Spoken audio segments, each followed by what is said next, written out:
Yeah, Jubilee TV official, check the mic, 1, 2. Sa digital landscape, ang boses nyo ang dala ko. Headphones on, mga matay nakatutok, puso'y handa na. Jobelito TV official, reactor ng kalingap. Tayo'y maghatid ng liwanag sa bawat sulok ng Pinas. Isang tinig para sa bayan, advokasy ang wagas. Jobelito TV official, reactor ng kalingap. Ang inyong reactor ng kalingap. Yeah, reactor ng kalingap. Okay, so ayun. Yan sa mga kabagis, Jubilito TV official po at eto na naman po muli ang isang edisyon, syempre po, ng ating reaction video mga kalingap at kabagis. Good morning, good morning, good morning. At bago natin simulan, syempre po, shoutout po muna natin Kuya Val Santos Matubang at Edna Vlogs at Kalingap Rap. Syempre po sa ating mga kalingap netizens, mega love shoutout po sa inyong lahat. Eto na naman mga kalingap at kabagis, balik na naman po tayo sa sabi ko pong never ending. Hindi pa rin tapos, hindi pa rin matatapos to. Hanggat walang masasabi nating bumibigay sa magkabilaang panig. Ngayon naman po, kampo ni Edu at kampo ni Erwin ang ikang nag-re-rebuttal dito po sa social media, no? So alam na natin ang istorya, mga kalingap at kabagis, no? May blind item si Erwin na kung saan di umano ay meron po siyang nakitang dating love team ng kalingap na parang magkahawak sa baywang, something like that. Sa hindi inaasahang pagkakataon, pero hindi po siya nag-name drop. Sinagot ito ni Kalingap Edu na kung saan mga kalingap at kabagis ay wag daw po magpaniwala, no? Sa mga sabi-sabi hanggat wala pong pinangahawakang ebidensya. So akala natin tapos na, di ba? Pero hindi pala, mga kalingap at kabagis. Talagang pinaninindigan, no? Although nasabihan na nga po ng mga kasamahan nating reactors na si Erwin nga daw po ay ikangay nagmamarites lang for the views, fake news. Ganun po yung paratang ngayon kay Erwin. Pero si Erwin naman po ay hindi nagpapatinag, mga kalingap at kabagis, sa kanyang sinasabing nakita, no? Kung talagang ikangang pinaninindigan niya, no? Yung pong kanyang bulong nung ikangang sumabog po itong issue na ito. Lalong-lalo na, mas lalong ikangang tumibay ang kanyang kalooban, mga kalingap at kabagis, nung si Ate Edna po ay nag-live at meron nga po siyang nabanggit na di umano, mga kalingap at kabagis, na accidentally ay nagkita nga daw po. So doon pa lang, kung sabi nga po nila pag dudugtong-dugtungin natin, no, yung mga live, yung mga statement na kanilang binitawan ay parang tumutugma or ikangang umaayon doon po sa bulong ni Erwin. Pero kagaya nga po na sinabi ko, ito po'y itinatanggi ng kabilang panig, mga kalingap at kabagis, no? Itinatanggi in the sense na dun lang, wag lang magpaniwala sa ikangang mga fake news hanggat wala daw pong inilalatag na ebidensya. Yon. So, napanood po natin yung latest na live ni Erwin at talagang hindi po siya nagpapatinag. At yun po yung gagawa natin ng reaction video, mga kalingap at kabagis. Pero bago po natin ipagpatuloy, syempre, sa mga hindi pa po nakasubscribe dyan kay Jubilito TV Official, syempre po, subscribe nyo na. At huwag nyo pong kalimutan pindutin yung bell button at pindutin nyo po yung all para lagi po kayong updated sa mga chismis natin, no? Sa mga reaction video natin, mga kalingap at kabagis. At sasamantalahin ko na rin, kung hindi rin naman po kalabisan, no, sa inyong oras at na-subscribe nyo naman na, pakipindot po yung like button. Yan. Malaking tulong po sa aming mga content creator yan. Yung pag-like po ng aming mga reaction video dahil po, syempre po, no, for recommendation, ika nga. Oh, ayan. Sige. Tuloy na tayo, mga kalingap at kabagis. Huwag na natin patagalin to. Papasukin na natin si Erwin at tignan natin kung ano po yung kanyang pinaninindigan dito, no? Talaga nga naman daw po meron siyang nakita, allegedly, mga kalingap at kabagis, no? At dito ay talagang parang ito pong statement na ito, mga Kalingap at Kabagis, ay talagang ina-address niya na allegedly kay Kalingap Edu. Okay? So, sige na, simulan na natin. Credits to the owner kay Erwin TV Official. Shoutout sa iyo, bro. Ako hihiram muna ng konting video clips ng yung live streaming para meron po tayong resibo dahil mahirap naman pong kumuda dito at gumawa-gawa ng kwento at baka tayo rin po ay masabihan po ng fake news. Disclaimer lang po, mga Kalingap at Kabagis, no?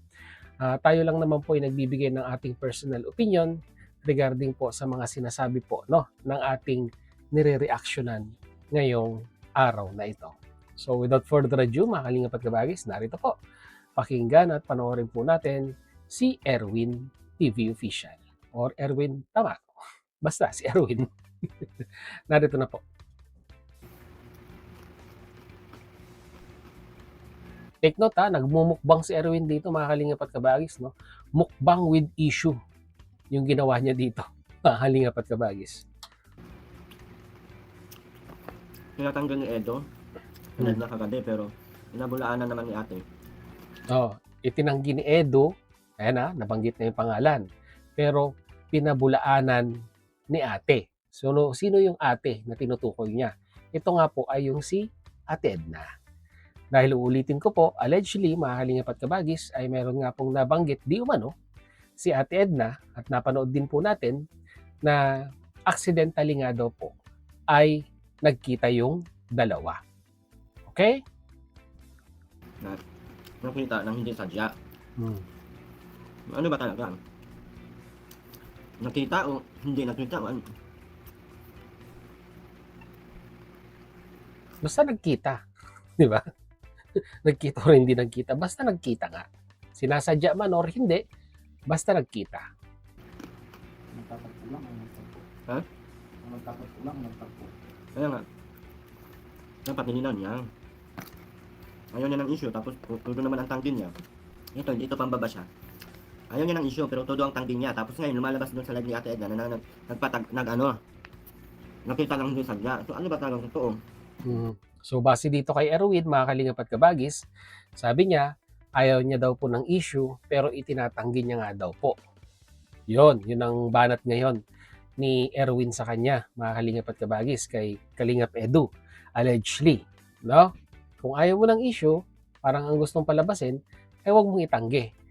I-accept at ika nga ay sabihin na nating dahil kwan na parang kumbaga sa isang baso ng tubig medyo umaapaw na, no, at mahirap nang kontrolin at talagang napag-uusapan na po dito sa social media, no? Ganun pa lang, maano talaga siya. Ano? Pwede naman niyang i-live yun na linawin niya. Yung nakita namin for ano yun, for closure lang nila. O gano'n naman, tapos. Hindi yung sabihin parang ano. Pero yung sweetness, meron talaga. Meron talagang sweetness. Meron daw po talagang sweetness, mga Kalingap at Kabagis, no? Yan po yung sabi ni Erwin. At siguro po, no, ay sasang-ayon ako doon po sa sinabi niya na huwag itanggi, no? Pwede naman daw pong sabihin na nagkita for closure, pwede naman po talaga yon. At least siguro po, mga Kalingap at Kabagis, mas mauunawaan pa ng supporters kung ganun po yung maririnig, no, sa sinusuportahan. Kaso nga lang po, syempre, doon po sa live, no, ni Kalingap Edu, ang mga nabanggit lamang po ay huwag huwag maniwala. Yun na lang.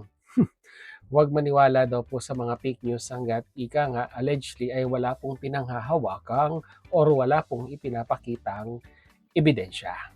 Okay? Siguro, magkikar na lang yun ni Edo. Siguro sa babae, no? Kasi maganda ang samahan nila. Maganda ang samahan na noon. Parang ngayon, pero yung umasa ako, wala na pala. Hindi na ako asa, guys. Hindi ka na umasa talaga. Madami talaga at madami doon madami ako kakilala doon. Simbahan daw ay fake news din. Ibang usapan naman to, simbahan naman ang sinasabi niya. Hindi natin nare-reactionan yun. Ang nare-reactionan lang natin ay yung batuhan nga po nila, no, ng rebuttal sa issue ng ika nga di umano ay nakita. Yun. Eh, ika nga. Personal naman na nila yan. Hindi ba natin, wala man tayong pakialam doon. Hindi na namin pinakialaman.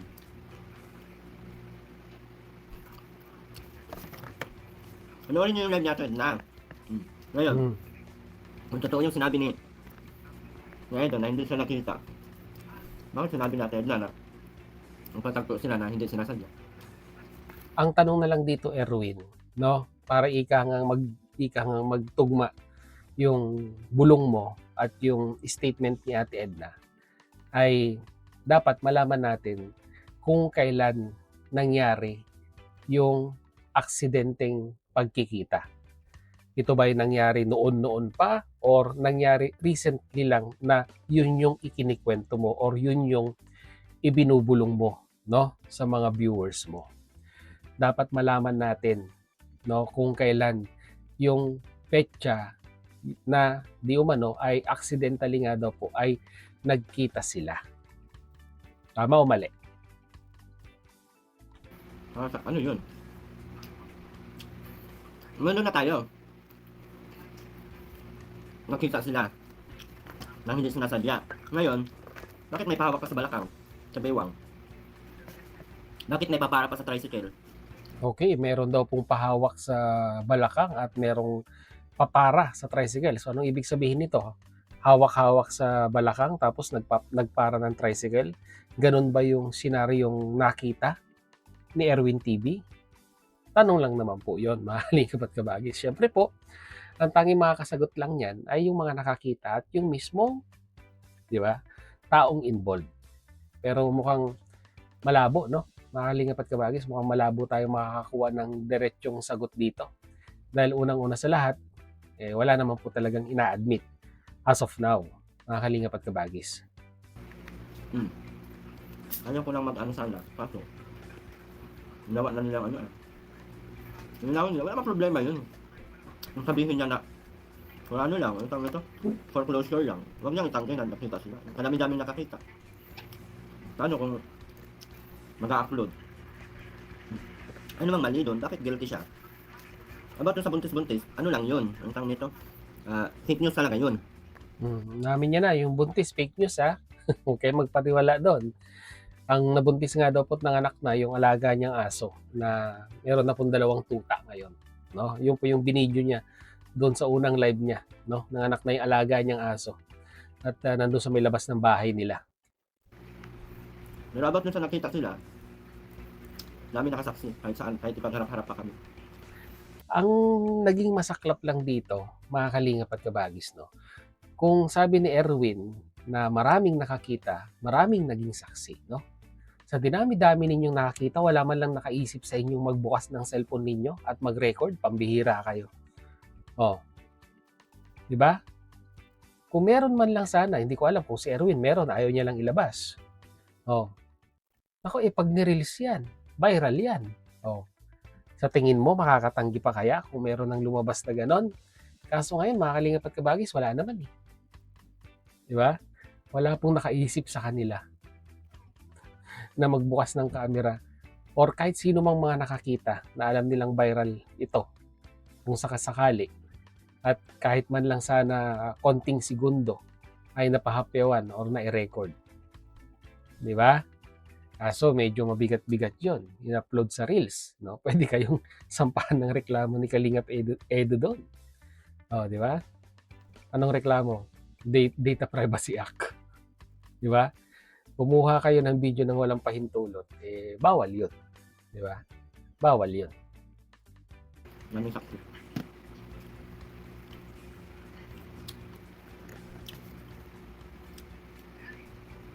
Pero kung wala naman siyang ano, dapat ilihim.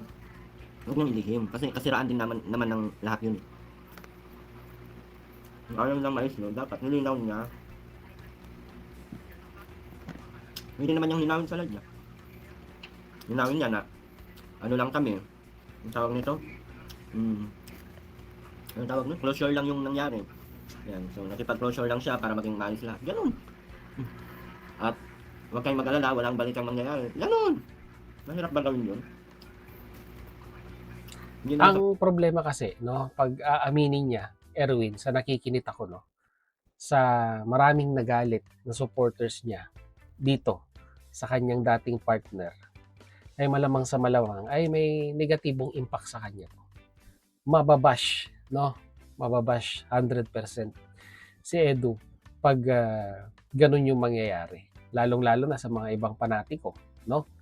Na sasabihin nila na ganito na yung ginawa sa'yo. Tapos ay, 'di ba? Parang makikipag-reconciliate ka pa. So, maraming dapat isaalang-alang, no? Na dapat pag-isipang mabuti bago aminin dahil ang consequences niyan ay talagang manggagaling, no, sa mga supporters mo. It's either maintindihan ka nila or i-bash ka nila dahil sa ginawa mong yun. So, siguro nag-iisip din si Kalingap Edu kung dapat nga bang sabihin or ika ngang panatilihing tahimik na lamang. Kaso nga po, sabi ko, unti-unting sumisingaw yung issue na yan, no? Na there will come a point na talagang mahirap nang kontrolin at, di ba, mahirap nang kontrolin at patuloy na lumalabas, darating ka na lang siguro sa punto na aaminin mo rin, no? Eventually, pag hindi na kayang kontrolin. Pwedeng mangyari yon, di ba? Papatuloy natin. Sa pinapangunahan natin siya, no? Pero, kung gusto niya maging okay na, talagang may haka-haka, nakikita eh. Saka, yung paglaban ko talagang may nakita ako. Kung sabihin ko ako, hindi ako nakakita. Kadami-dami namang saksi. Kung hindi sadya yung pagkikita nila, hindi wag na itanggi na. Dami na closure. Hindi naman pati masama yun. Diba? Bakit guilty siya? Hindi sa pambabasto ha. Bahala kayo dyan. Pangit lang naman kasi na gawin nyo akong sinungaling. Kahit nakita ko sa lahat, sa dalawang mata ko. Ang dami saksi. Tapos itatanggi mo para sa ikakabuti sa inyo. Hindi yung maganda. Diba? Dati na nga, umami. Nakikita kayo. Pero hindi sinasadya. O di, tapos. Diba? Kaya ang tanong, bakit may pahawak pa sa balakang? Saka may pahabol-habol pa. Yun lang. Talagang ini-insist ni Erwin, no? Talagang ini-insist niya na meron siyang nakita. Mga kalingap at kabagis at talagang papanindigan niya. Di ba? Kaso nga lang, mga kalingap at kabagis, no? Talagang yung bashing ngayon ay na kay Erwin, no? Lalong-lalo na sa supporters ng kabila. Dahil di umano ay nagbibigay ng fake news allegedly itong si Erwin TV. Mga kalingap at kabagis, no? Okay? So, ano sa tingin ninyo? Sino ba nagsasabi ng totoo? Pambihira. Sino ngayon ang nagsasabi ng totoo? Ang gulo-gulo na ng Earth? Pagulo pa kayo? Pambihira. Well, anyhow, muli, mag-aabang lang tayo ng magiging development nitong usaping ito. Dahil, sabi ko nga po, yung statement ni Ate Edna, kung sabi nga po ni Bopil, kung pagbabanggain, no, ay umaayon kay Erwin, mga kalingap at kabagis. Ang tanong, sasagutin pa kaya ni Edu ito? Di po ba? So, yun lang. Yun lang po ang ating reaction video for today, mga kalingap at kabagis. At maraming salamat dahil hanggang sa dulo po ay nasamahan niyo po si Jubilito TV Official.